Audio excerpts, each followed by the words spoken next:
जिस तरीके से अलहदा सुबह हुई जन्नत में, और पहले का माहौल और अब का माहौल बदलता हुआ नजर आया। रिकॉर्ड तोड़ वोटिंग इस बार देखने को मिली है।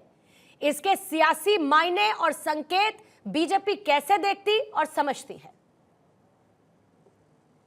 पूर्णिमा जी, ये जमहूरियत की जीत है।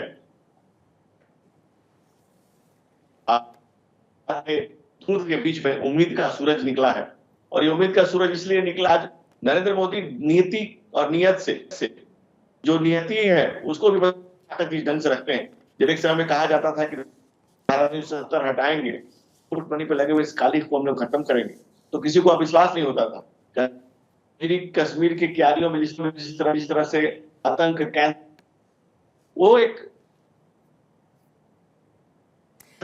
और आज जब धनंजय जी आप बहुत महत्वपूर्ण बात कह रहे हैं सर, लेकिन थोड़ा क्योंकि नेटवर्क का इशू है मुझे लगता है, इसलिए आपकी बात पूरी तरह से मुझ तक पहुंच नहीं पा रही है। इसको मैं टीम से रिक्वेस्ट करूंगी कि करेक्ट करें इसको, फिर उसके बाद मैं आपके पास आऊंगी।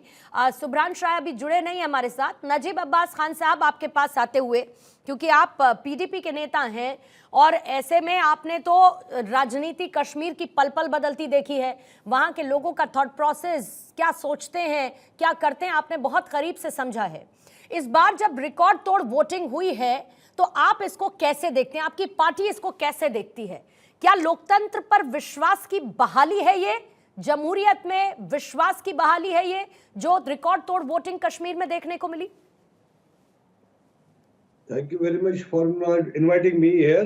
देखिए जी, आप जो बोल रहे हैं तो हालात तो कुछ हद तक तो ठीक हो गए हैं, ऐसी बात नहीं है, मगर 2019 का जो फैसला हुआ उससे लोग यहाँ खुश नहीं है। ये एक ऐसा रिजल्ट दिखा रहे हैं दिल्ली के खिलाफ कि लोग, there is only one way to express their resentment, वो एक ही है, वो वोट डालने के हिसाब से। और आप देखिए कल कितनी अच्छी वोटिंग हुई है और कहाँ दी। अगर बीजेपी ऐसा कह रहे हैं कि हमने इतने अच्छे हालात किए हैं, तो उसके बाद आप देखिए बीजेपी वालों के पास तो एक कैंडिडेट नहीं यहाँ पर है। बीजेपी वालों तो ये डर के मैदान छोड़ गए कि उनको पता तो उनकी जो फिक्स्ड कॉल डिपॉजिट होता वो भी बंद होता। ये यकीन मानिए कि ऐसा कोई बात नहीं है। जो भी कश्मीर में जैसे हालात बन गए, ये हालात तो बन गए, ये आज की प्रोसेस नहीं है, 2019 और 370 की वजह से नहीं हो। ये 30 साल में मिलिटेंसी 30 साल में एक ग्राफ हो जाता है, ये एक कांस्टेंट नहीं रहती है, डाउन हो जाती है। 2019 में जो फैसला किया कश्मीरियों को बिल्कुल ये they are not accepting this thing, तो यकीन मानिए जो काम आप देख रहे हैं, जो फोर्सफुल एनआईए, ईडी, एसआईयू, जिसकी वजह से लोग डरे हुए हैं, जिसकी वजह से आप देख रहे हैं कि आप बोलेंगे आपके यहाँ पर पत्थरबाजी नहीं हो रही है। मतलब आप ये कहना चाह रहे हैं कि हालात बदले हैं, लेकिन 370 इसकी वजह नहीं है, 370 का एब्रोगेशन इसकी बिल्कुल वजह नहीं है।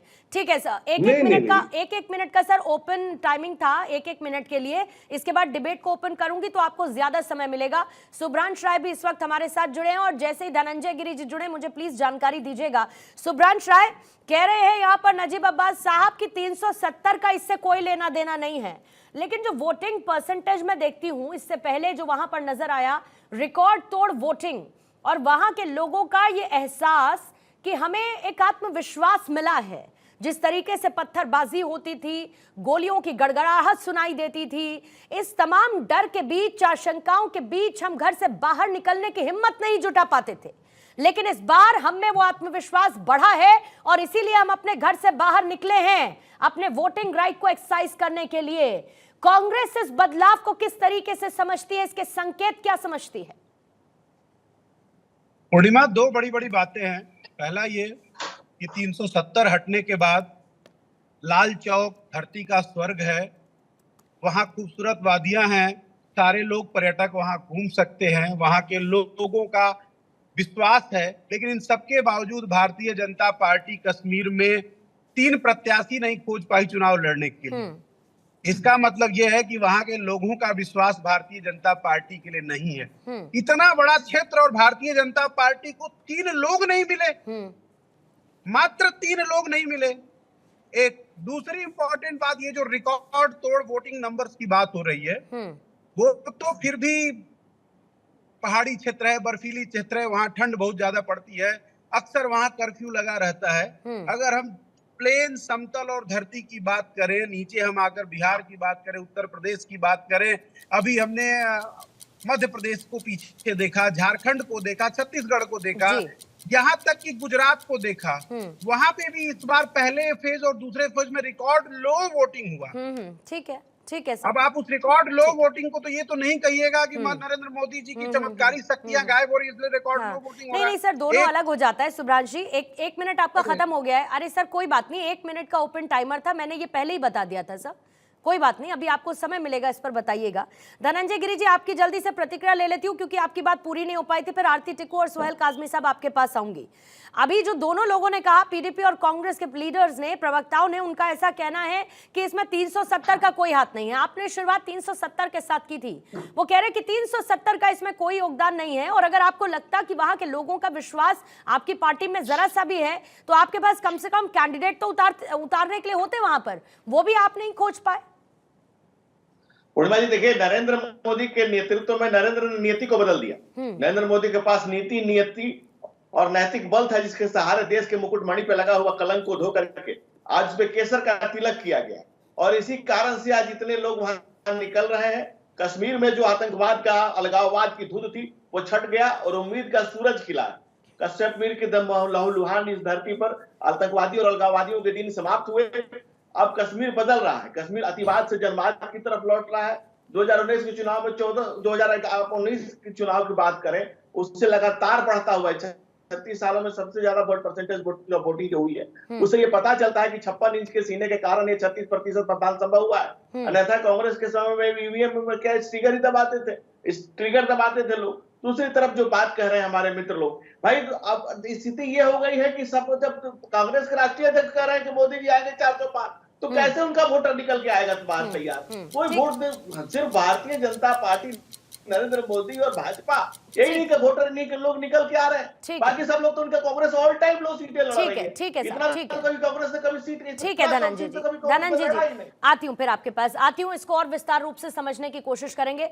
आरती टिक्कू जी, ये बदलाव की बयार आपको कैसी नजर आती है? क्योंकि आपका एक्सपीरियंस ऑन ग्राउंड बहुत ज्यादा है। जितने लोगों की प्रतिक्रियाएं मैंने सुनी, उन्होंने कहा कि अब हमको कोई धमकी भरे कॉल नहीं आते, हमको ये नहीं कहा जाता कि आप वोटिंग का बहिष्कार करिए, बाहर निकलते हैं तो गोलियों की तड़तड़ाहट नहीं सुनाई देती, कर्फ्यू जैसा आलम नहीं है। ये एक बहुत बड़ी वजह है कि हम उस आत्मविश्वास को जुटा पाए कि हम अपने घर से बाहर निकले और अपने वोटिंग राइट को एक्सरसाइज करें, और इसको लेकर वो बहुत खुश नजर आए। मैं इसको लोकतंत्र के सबसे बड़े त्योहार में लोकतंत्र की सबसे खूबसूरत तस्वीर के तौर पर देखती हूं। आप इसको कैसे समझती हैं आरती जी? देखिए, बहुत संक्षेप में अगर एक लाइन में मैं कहूं तो ये कहूंगी कि कश्मीर मैं पिछले 25 साल से देख रही हूं, कवर कर रही हूं। मैं अभी इनफैक्ट श्रीनगर में हूं, और एक लाइन में कहना हो तो मैं कहूंगी कि कश्मीर के लोगों ने भारत के लोकतंत्र में फिर से अपना भरोसा दिखाया है। और ये पहली बार हुआ है पिछले 35 साल में कि इतनी भारी तादाद में लोग बाहर निकले और खुशी खुशी निकले। किसी के जोर जबरदस्ती पे नहीं निकले, किसी के बहकावे में नहीं निकले, किसी की वजह से नहीं निकले, वो अपने आप निकले और उन्होंने भारत के लोकतंत्र में अपना विश्वास दिखाया है। और ये झूठ है कि जो पीडीपी और नेशनल कॉन्फ्रेंस जो ये कह रही है कि वो इसलिए निकले हैं कि 2019 में जो 370 का डिसीजन लिया गया एब्रोगेशन का, केंद्र सरकार ने जो लिया, ये उसके खिलाफ वोट है। ये बिल्कुल गलत है, क्योंकि ना तो 2019 अगस्त 5 के बाद कश्मीरी लोगों ने कोई प्रोटेस्ट किया, ना तो पत्थरबाजी हुई, ना तो आतंकवाद हुआ, ना तो जो रोजमर्रा की इनकी जो यहाँ दांदलियां चलती थी लड़कों को बेच के सड़कों पे, वो नहीं चला। और आज भी मैं बहुत लोगों से बात की, जगह जगह जाके बात की, सबको मालूम है कि 370 वापस नहीं आने वाला है। और इनफैक्ट खुश है लोग कि 370 गया, ये सिरदर्द उनके जीवन से गया। और पहली बार वो भारत के लोकतंत्र में खुले से, फियरलेसली और फेयरली उन्होंने कल वोट कास्ट किया। ठीक है।